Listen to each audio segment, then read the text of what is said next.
तो इसमें प्रोडक्शन में सोयाबीन का उत्पादन पढ़ेंगे।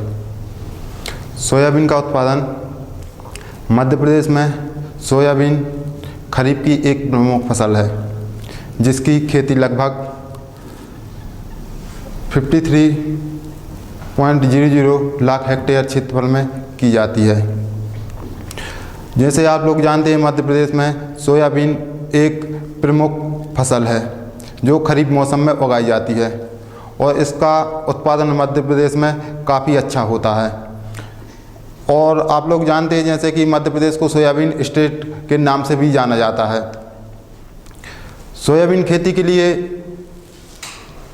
जो तैयार की जाती है भूमि, खाली खेत की ग्रीष्मकालीन गहरी जुताई मिट्टी पलटने वाले हल से करें और साथ में मिट्टी परीक्षण करवाएं, जिससे मृदा में जो पोषक तत्व की कमी है उसका मालूम चल सके और उत्पादन अधिक से अधिक हो सके।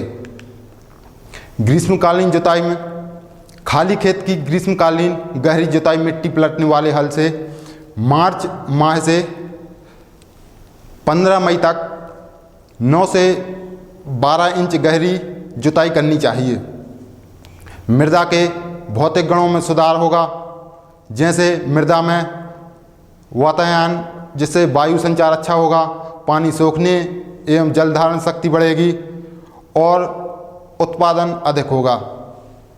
खरपतवार नियंत्रण में सहायता प्राप्त होती है। कीड़े मकोड़े तथा बीमारियों के नियंत्रण में भी सहायता होती है। उर्वरक प्रबंधन एवं जीवाश्म पदार्थ के विघटन में लाभकारी सिद्ध होता है। जैसे आप लोग देख रहे हैं इमेज में, किस प्रकार से खेती की जा रही है। इसमें जो खेत तैयार किया जाता है ट्रैक्टर के द्वारा और बैल चालित द्वारा, जो 9 से 12 इंच जो गहरी जुताई की जाती है, इस प्रकार से आप कर सकते हैं। अब इसमें कुछ प्रजातियां हैं।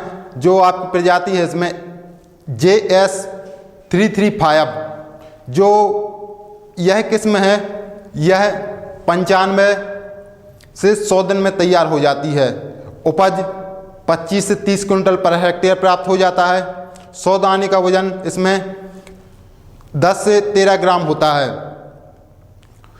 और यह उत्पादन में अधिक इसका प्रोडक्शन बढ़ता है। इसमें आप देख सकते हैं कि कौन कौन सी वैरायटी हैं, कौन कौन से इसमें समय अवधि है और कितना उत्पादन आता है और इसमें कौन कौन से रोग लड़ने की क्षमता होती है। प्रमुख उन्नतशील जातियाँ, जो प्रजाति होती हैं, इसमें आप देख रहे हैं JS2029। इसमें आप देख रहे हैं फली का आकार, इसमें हरी अवस्था में इसमें जो दाना बनता है, इसमें अच्छी क्वालिटी का एवं हेल्थी सीड होता है। आप जो देख रहे हैं इसमें सूखने के बाद दूसरी प्रजाति है इसमें 9305, जो उत्पादन में अधिक आपको लाभ पहुंचाता है। जो आप देख रहे हैं JS9560, सोयाबीन मध्य प्रदेश में इसका अधिक उत्पादन किया जाता है। जो दूसरी प्रजाति है JS9752, देख रहे हैं इसमें बालियों का आकार कितना फूला हुआ है और इसमें आप देख रहे हैं इसका सूखने के बाद सुनहरे रंग का हो जाता है और इसमें जो दाना होता है इसमें अच्छी अंकुरण क्षमता पाई जाती है। अंकुरण क्षमता, बुआई के पूर्व बीज की अंकुरण क्षमता 70% अवश्य ज्ञात कर लेनी चाहिए। 100 दाने 3 जगह लेकर गीली जो बोरियां होती हैं उसमें रखकर औसतन अंकुरण क्षमता आकलन कर सकते हैं। जो गीला कपड़ा होता है उसमें आप दाने को रख सकते हैं, जिससे बीज अंकुरित होता है और उससे आप अनुमान लगा सकते हैं कि किस प्रकार का बीज में अंकुरण क्षमता पाई जाती है। आप देख रहे हैं इसमें कि उच्च गुणवत्ता जो बीज होता है उसकी रूट जो होती हैं, जड़ जो होती हैं, उसमें अधिक गहराई तक जाती हैं। इस प्रकार जो सीड जो होता है कम जर्मिनेशन होता है, इसमें देख सकते हैं आप, उसका जो भ्रूण होता है, एम्ब्रियो होता है, उससे पौधा निकल ही नहीं पाता है। तो बीज की क्वालिटी पर निर्भर करता है कि आपका उत्पादन कितना होगा। बीज उपचार थायरम कार्बनडाइजिम से बीज उपचारित करना चाहिए और समय पर बुआई करनी चाहिए।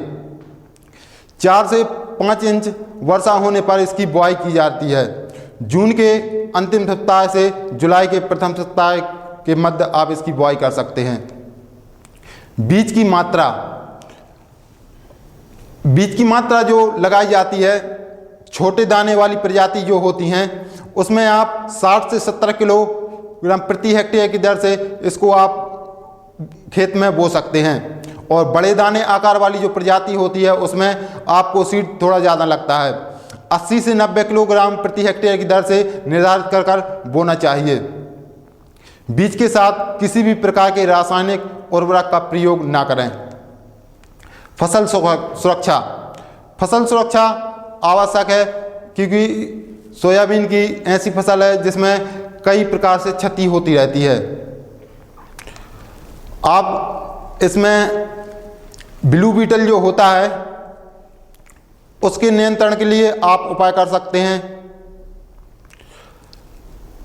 और इसमें आप देख सकते हैं, इसमें ब्लू बीटल, गार्डल बीटल, इसमें जो कीट होता है किस प्रकार से उसके तने जो होते हैं उसमें नुकसान पहुंचा रहा है। उसकी जो रूट्स होते हैं और उसमें तना जो होता है किस प्रकार से उसको खा लेता है, तो उसमें उत्पादन कम होता है। तंबाकू की इल्ली जो होती है, सोयाबीन में भी इसका प्रभाव पड़ता है। सेमी लूपर जो पत्तियों को खाकर उसको नुकसान पहुंचाता है। इस प्रकार आप देख सकते हैं चने की इल्ली भी आप इसमें सोयाबीन में नुकसान पहुंचाती है। जो उस दाने में के अंदर प्रवेश कर जाती है उसको दाना खा लेती है और ऊपर से फली आपको सुरक्षित दिखती है। इस प्रकार से इसकी चने की इल्ली जो होती है वो सोयाबीन में भी नुकसान पहुंचाती है। इसके नियंत्रण के उपाय करने चाहिए जो इसमें दिए हुए हैं। और इसमें आप देख सकते हैं सफ़ेद मक्खी, जो सफ़ेद मक्खी रहती है वो सोयाबीन में अधिक दिखाई देती है। जिस प्रकार से पत्तियों को नुकसान पहुंचता है, पत्तियों को नुकसान पहुंचने से उसमें जो फल लगता है उसमें जो बाली होती है उसकी गुणवत्ता कम हो जाती है। समय के रोग प्रबंधन जो पत्ती का धब्बा ब्लास्ट है, इसके नियंत्रण के हेतु कार्बनडाइजिम थायोफिनेट का 0.05 50 ग्राम से 100 लीटर पानी में घोलकर 35 से 40 दिन में छिड़काव करना चाहिए। इस प्रकार से आप इसमें रोग प्रबंधन कर सकते हैं। फली का जो झुलसा होता है, यह एक बीज वृंत मृदा जनित रोग है। सोयाबीन में फूल आने की अवस्था में तने, पर्णवृंत, फली पर लाल से गहरे भूरे रंग के इसमें धब्बे दिखाई देते हैं। बाद में यह धब्बे फफूंदी, काली संरचना, छोटे छोटे जैसी संरचनाएं इसमें दिखाई देती हैं। रोग सहनशील इसमें किस्मों का उपयोग करना चाहिए और इसमें बीज उपचार करना चाहिए जिससे कि फली झुलसा इसमें प्रभाव कम हो। इसमें आती है कटाई। फसल की कटाई उपयुक्त समय पर कर लेने से चटकने पर, दाने बिखरने से होने जो नुकसान होता है वो बच जाता है। फसल की जो कटाई होती है उस समय फसल देख लेना चाहिए उसमें दाना कि ज़्यादा उसमें सूख ना पाए, उसकी समय पर कटाई कर लेनी चाहिए। जैसे आप देख रहे हैं इसमें फलियों के पकने की उचित अवस्था, कटाई करनी चाहिए।